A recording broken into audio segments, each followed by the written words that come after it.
Breve biografía de la reina de Castilla, Isabel I la Católica, de Luis Suárez Fernández. Nació en Madrigal de las Altas Torres, Ávila, el 22 de abril de 1451 y falleció en Medina del Campo, Valladolid, el 26 de noviembre de 1504. Hija del rey Juan II de Castilla y de su segunda esposa Isabel de Avís, que pertenecía a la Casa de Braganza, nació en la tarde del Jueves Santo de 1451 en la residencia aneja al convento de Madrigal. Su padre estaba ausente, por lo que hubo que enviarle un correo para comunicar la feliz noticia.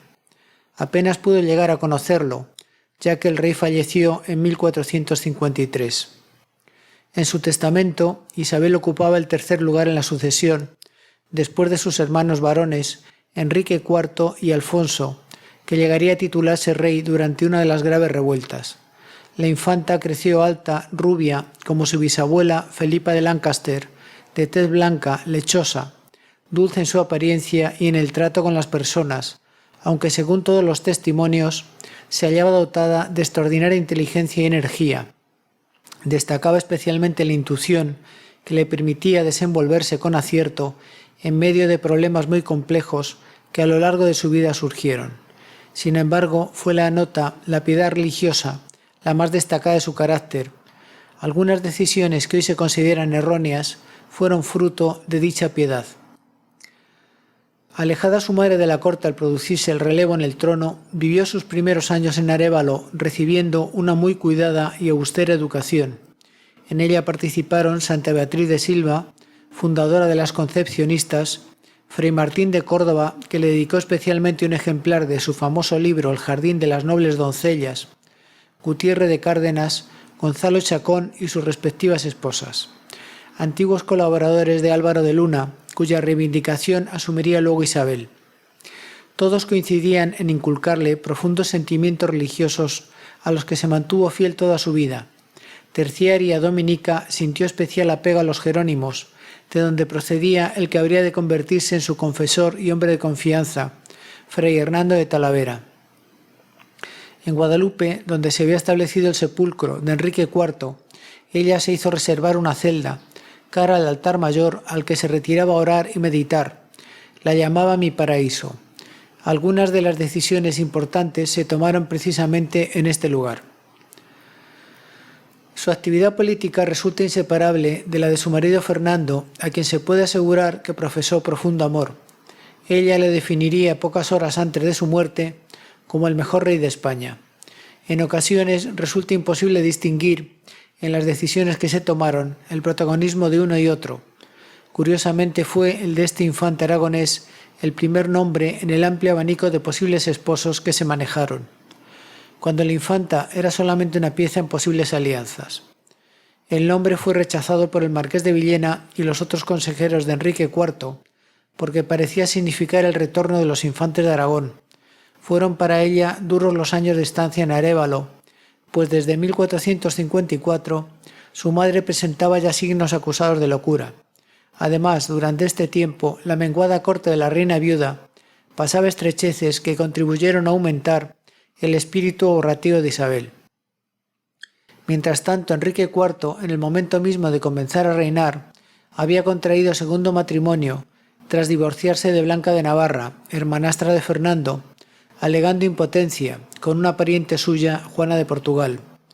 Matrimonio que por la sentencia no confirmada en Roma y por las razones alegadas era muy discutible en su legitimidad. Pasaron años sin descendencia, pero en 1461 Juana anunció que esperaba un hijo. Tendría más adelante otros dos, claramente adulterinos. Los rumores de la corte negaban que Enrique pudiera ser el padre, dada la declarada impotencia. Para evitar peligrosas conspiraciones, Juana hizo traer a los dos infantes, Alfonso e Isabel, a la corte. Los 6 años en que Isabel estuvo alojada en el Alcázar de Segovia fueron definidos por ella como una prisión. Nació una niña, Juana, como su madre, a la que los calumniadores acabarían llamando Beltranica, porque atribuían al valido Beltrán de la Cueva la paternidad. La reina decidió que Isabel fuera una de las madrinas de bautismo, creando así vínculos espirituales a los que la propia Isabel se sentiría luego obligada a responder. Como el derecho castellano daba preferencia a los varones, se produjo en la corte una fuerte tensión y se comenzó a pensar en un matrimonio conveniente para Isabel. Juana prefería un candidato portugués, su propio hermano Alfonso V, ya viudo y de bastante edad. Estalló la revuelta y los nobles proclamaron rey a Alfonso, negando a Enrique IV la legitimidad de ejercicio. El marqués de Villena propuso al rey un arreglo. Le proporcionaría los medios necesarios para liquidar el movimiento si casaba Isabel con su propio hermano, Pedro Girón, maestre de Calatrava. De este modo, Girón se instalaba en la dinastía real, en un puesto en aquel momento lejano en la línea de sucesión. Isabel, desolada, se puso de rodillas, pidiendo a Dios que le ayudara en aquel trance. Curiosamente, Girón enfermó y murió durante el viaje a la corte para celebrar su boda. Así, cuando los rebeldes que reconocían al autotitulado Alfonso XII tomaron el Alcázar de Segovia y liberaron a Isabel, ella exigió un juramento. No se la casaría contra su voluntad. Podían proponerle candidatos, pero a ella, en último término, correspondería la decisión. Los nobles negaban a Juana, hija de la reina, legitimidad de origen, pero recurrían con exceso a calumnias y otras falsedades vejatorias para el rey, demasiado dominado por Villena, que estaba con los rebeldes. Accedió a negociar porque no contaba con fuerzas suficientes para someter a los rebeldes. La base de la negociación consistía ahora en reconocer a Alfonso como sucesor bajo el compromiso de casarse con Juana. Estas negociaciones vieron interrumpidas por la muerte del infante el 5 de julio de 1468. De acuerdo con el testamento de Juan II, Isabel pasaba a primera fila. Los nobles trataron de proclamarla reina, pero ella se negó, aunque estaba convencida de su propia legitimidad, dada la invalidez del segundo matrimonio de Enrique IV. No negaba en modo alguno que la legitimidad de origen pertenecía a éste. De nuevo, el marqués de Villena indujo a Enrique IV a negociar, proponiéndole un plan muy complejo que alejaba definitivamente a los aragoneses y permitía restablecer la paz interior. Isabel sería reconocida como legítima heredera, obligándosela después a casar con Alfonso V, lo que le obligaría a residir como reina en Portugal, y al mismo tiempo a Juana se la desposaría con el heredero de aquel, Juan, uniéndose de este modo los dos reinos y siendo ambas muchachas sucesivamente reinas. Isabel nada sabía de este urdimbre. Las negociaciones culminaron el 18 de octubre de 1468 con un acuerdo personal, estableciendo que la legitimidad correspondía a Isabel, no porque Juana fuese adulterina, sino porque Enrique IV ni estuvo ni pudo estar legítimamente casado con doña Juana. Todo el reino volvía a la obediencia de Enrique, cuya legitimidad la princesa nunca había puesto en duda. Esta última contraería posteriormente matrimonio con quien el rey propusiera y ella aceptara. El acuerdo se ejecutó al día siguiente en un acto celebrado en la explanada de Guisando. Enrique firmó una carta que aún se conserva, asegurando que Isabel era la única legítima sucesora, lo cual desautorizaba a Juana de un modo definitivo. El plan secreto fue comunicado a los Mendoza, custodios a la sazón de la reina Juana, que iba a ser madre del primero de sus dos adulterinos. Se enviaron cartas a las ciudades, pero se evitó una convocatoria de cortes, como figuraba también el compromiso. Isabel rechazó la propuesta de matrimonio con Alfonso V, inconveniente para el reino, obligando a que se presentaran otros candidatos, y pudo recordar que Fernando había sido el primer nombre. A sus íntimos Chacón y Cárdenas reveló que me caso con Fernando y no con otro alguno. De este modo se cerraban las dos ramas de la dinastía y se lograba la incorporación de Castilla a la corona de Aragón. Villena trató de impedir este matrimonio. Ocultamente Fernando, que ya era sucesor en Aragón por muerte de su hermanastro el príncipe de Viana, entró en Castilla, llegando a dueñas.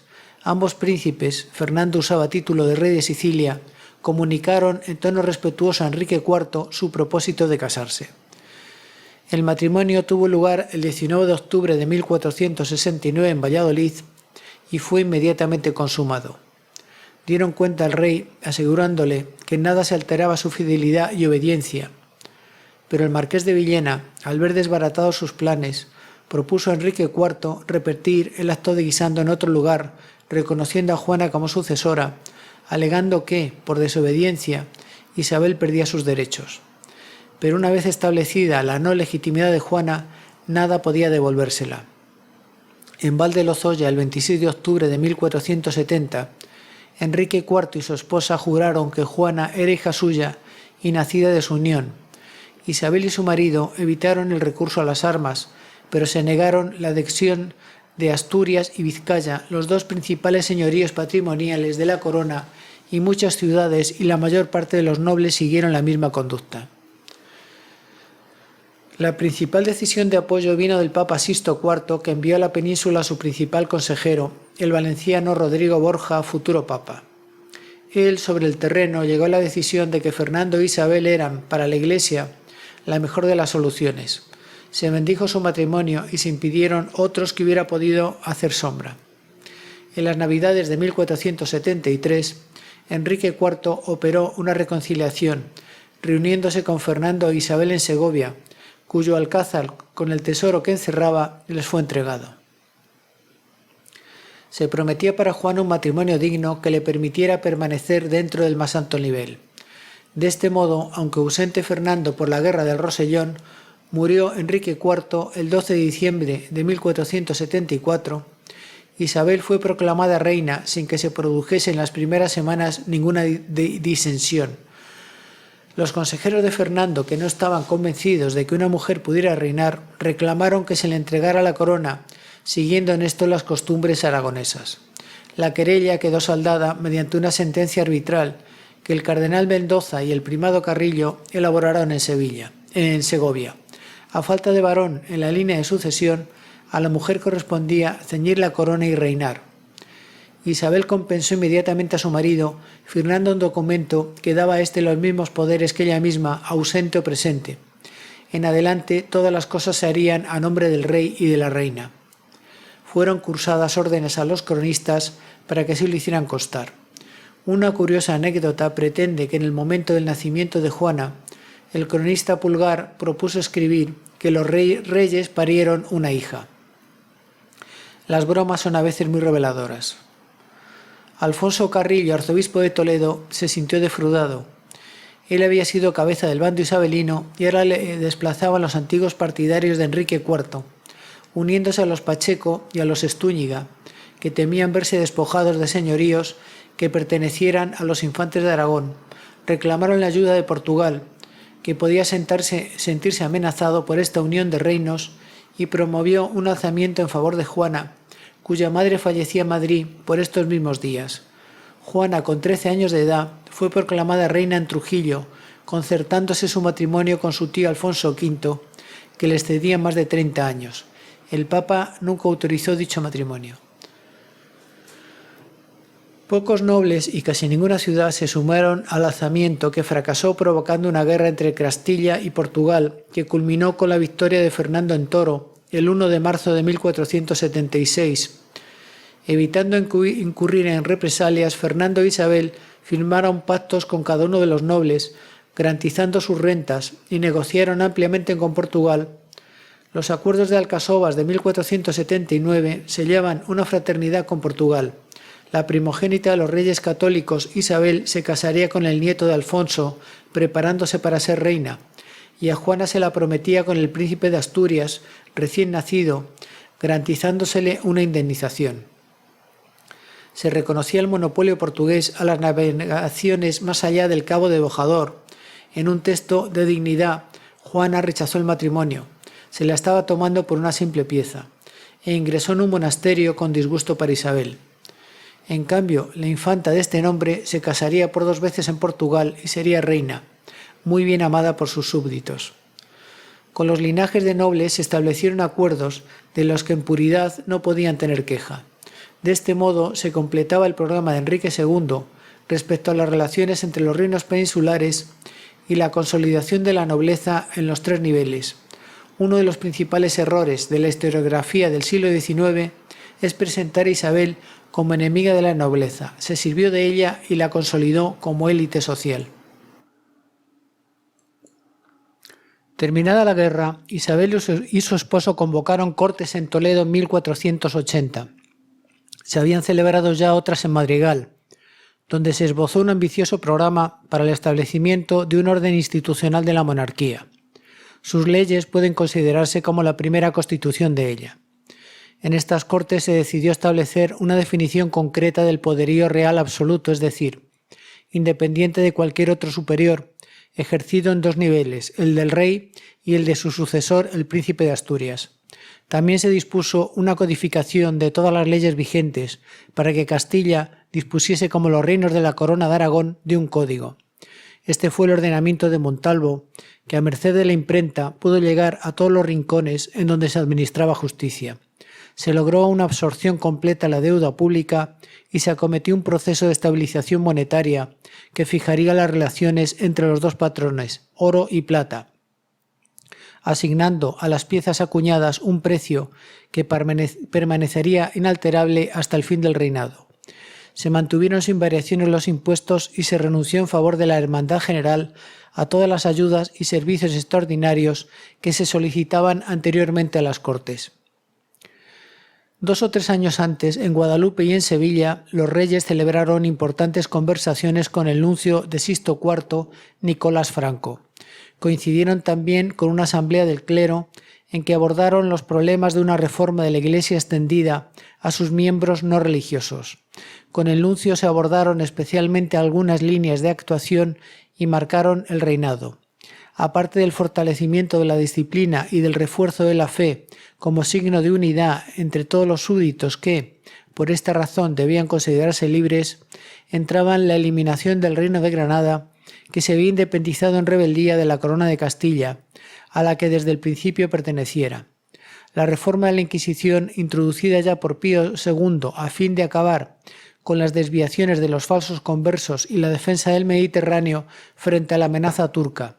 En 1480 se produjo el primer envío de barcos y tropas a Italia para colaborar en la recuperación de Otranto.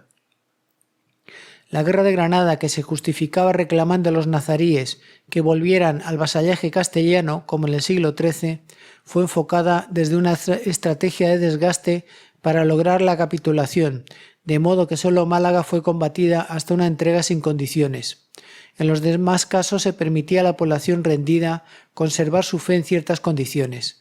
Fernando e Isabel hicieron una especie de reparto de papeles.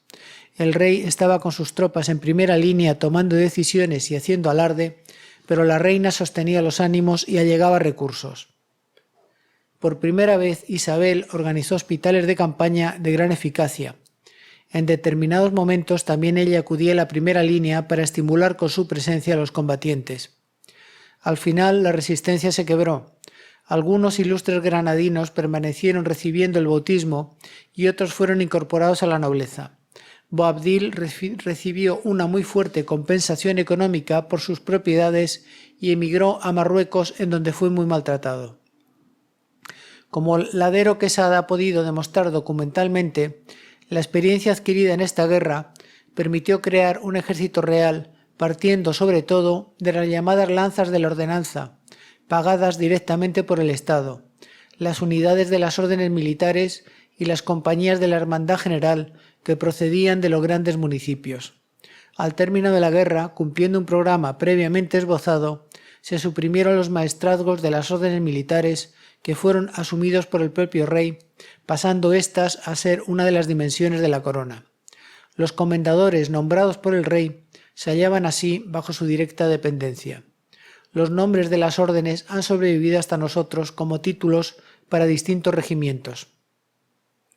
En este ejército se daba preferencia a la infantería sobre la caballería, con resultados satisfactorios, y se inició el desarrollo de una potente artillería que permitía culminar con éxito los asedios. La entrega de la ciudad de Granada en enero de 1492 marcó lo que podemos considerar como la cúspide del reinado. Los cronistas afirmaron que se había remediado la pérdida del 711 y vieron en Isabel una restauradora de aquella Hispania. Este mismo año, Nebrija entregó a la reina el primer ejemplar de su gramática, con las conocidas palabras de que siempre fue la lengua compañera del imperio. Sin embargo, el Reino de Granada seguía contando con una población que era mayoritariamente musulmana. Isabel emprendió un intenso trabajo de adoctrinamiento para conseguir que se produjesen numerosos bautismos. Fray Hernando de Talavera ocupó la sede arzobispal recién creada. El cristianismo había estado prohibido hasta entonces y el Papa otorgó a los reyes un derecho de patronato sobre las diócesis que se fueron creando, de modo que ellos escogían los obispos. Es el mismo sistema que se aplicaría luego en América, descubierta precisamente en ese mismo año. La Inquisición, que se puede llamar nueva porque se insertaba en las estructuras del Estado, había comenzado a funcionar en Sevilla con 2 jueces nombrados por los reyes, los cuales actuaron con tanta dureza que Sixto IV pensó que se había excedido en las concesiones. Pensó por un momento en suspenderlas y acabó decidiendo devolver a la orden dominicana el control de la misma. Hubo tensas negociaciones en las que Isabel intervino, preconizando ceder, hasta que se llegó al acuerdo de nombrar un inquisidor general, de quien dependiesen todos los jueces. Fue escogido Fray Tomás de Torquemada, subprior de Santa Cruz de Segovia, sobrino de un famoso cardenal y persona de confianza para el Papa y la Curia Vaticana, ante quien se reconocía un derecho de apelación. La opinión de la reina, aceptar las consignas del Papa, prevaleció en esta ocasión sobre las de su marido, si bien ambos dijeron haber obrado siempre de acuerdo. Muchas leyendas siniestras se han formado en torno a este personaje. Se debe, sin embargo, decir, a la vista de los documentos, que su línea de acción significó una evidente moderación en relación con el rigor de los últimos años. Esto no significa que no deba reconocerse un matiz desfavorable. La Iglesia, que es instrumento de perdón y reconciliación, se veía directamente comprometida en operaciones de represalia sobre los que se consideraban peligros para el Estado. Por la monarquía se asentaba sobre el principio de que la religión era católica, era un signo de unidad y la condición indispensable para ser considerado súbdito, y en calidad de tal, recibir el estatus de libertad personal con los derechos naturales fundamentales. Y ahora Torquemada, al ocuparse del problema de los falsos conversos que judaizaban pese a ser bautizados, recibió informes de otros inquisidores y los pasó a los reyes. No era posible castigar las prácticas judaicas de algunos de estos conversos, cuando el judaísmo y su práctica se hallaban bajo la protección de la corona. Prácticamente todos los reinos de Europa habían suprimido el judaísmo, siendo España una excepción y también un refugio para muchos emigrados de sus lugares de origen. Había que aplicar la doctrina enseñada por Ramón Llull, invitar a la conversión y prohibir luego la práctica de los que no la aceptasen. Los reyes cedieron y Torquemada preparó el texto del decreto de 31 de marzo de 1492, que daba un plazo para que cesase el culto judío en España. Abravanel negoció con Isabel buscando una ampliación de los términos, pero la reina hubo de desengañarle. Se trataba de una opinión general. Los judíos tenían 2 opciones: bautizarse integrándose en la comunidad con garantías frente a la Inquisición o tomar sus pertenencias y emigrar. Isabel extendió luego una norma: los que hubiesen salido, si tornaban para ser cristianos, podrían recobrar los bienes vendidos, pagando por ellos el mismo precio que recibieron. Probablemente fueron bastantes los que se bautizaron, entre ellos el rab mayor, Abraham Seneor y su familia, que fue integrada en la nobleza con el apellido Fernández Coronel, pero sin duda fue muy superior el número de los que prefirieron el exilio. Las persecuciones sufridas habían servido para fortalecer su fe. Análogo proceso se ensayó con los musulmanes, objeto de adoctrinamiento al que muchos resistieron. Se produjeron revueltas, ya que los granadinos sostenían que se estaban quebrantando los pactos y no se respetaba su libertad religiosa. Ante la revuelta en 1501, los reyes decidieron que todos debían bautizarse o emigrar. De este modo se estableció como norma la unidad religiosa, que Isabel consideró como una gran ventaja para sus reinos, ya que de este modo cobraban solidez moral al someterse todos los súbditos a un mismo principio de autoridad. Desde su punto de vista, inserto en la fe, este era el mayor bien que podía procurar a sus reinos, al abrirles las puertas que conducen, en definitiva, a la salvación. Es necesario colocarse en su posición para entender dicha política, si bien es necesario recordar también que comportaba alcanzar una meta de reconocimiento de la libertad y de los derechos naturales humanos para todos. 1492 contempla, pues, 4 acontecimientos singulares: Granada, la gramática de Nebrija, la expulsión de los judíos y América. En este último asunto, la participación de Isabel resultó decisiva. Fernando, más reflexivo y mejor informado, desconfiaba del proyecto de Colón. Llegar a China desde las costas españolas, pues los expertos de su corte lo juzgaban, con razón, imposible. Además, se mostraba reacio a las exigencias de aquel genovés que proyectaba construirse un señorío, sabe Dios de qué límites, al otro lado del mar, usando para ello el dinero de la corona. Las disponibilidades náuticas no permitían entonces viajes demasiado largos, pero la intuición femenina triunfó esta vez de los recelos. Valía la pena arriesgar los moderados recursos que se programaban. 1.200.000 maravedíes sería la aportación de la corona cuando se trataba de explorar posibles islas en el Atlántico al otro lado del espacio de reserva de Portugal. No hacía mucho tiempo que se hicieran los decisivos descubrimientos de Azores y Canarias, que estaban siendo incorporados a la cristiandad. De este modo, gracias a Isabel, se abrió para la monarquía española un nuevo horizonte, pues islas se descubrieron en los primeros viajes. Aunque no es posible separar la política preconizada por ambos reyes, se puede decir que Fernando desempeñó un papel predominante al de su esposa en relación con la política exterior. Titular de la Corona de Aragón, aspiraba a lograr el cierre poderoso de todo el Mediterráneo occidental, sustrayéndolo a la amenaza turca, instalando fortalezas en el norte de África y abriendo por medio de la fuerza naval las rutas de Rodas y de Alejandría, en donde se estableció un consulado catalán. Esta política se vería bruscamente interceptada por las pretensiones de los sucesivos reyes de Francia, Carlos VIII y Luis XII, que reclamaban para sí la lejana herencia de los angevinos y, en suma, una hegemonía sobre Italia, incluyendo el reino de Nápoles. A Isabel le disgustó profundamente aquella guerra, que se prolongaría en el tiempo, pero apoyó a su marido con todos los recursos a su alcance. Soldados veteranos de Granada, barcos y dinero castellanos demostraron aquí que la monarquía española estaba en condiciones de ejercer una verdadera hegemonía sobre Europa.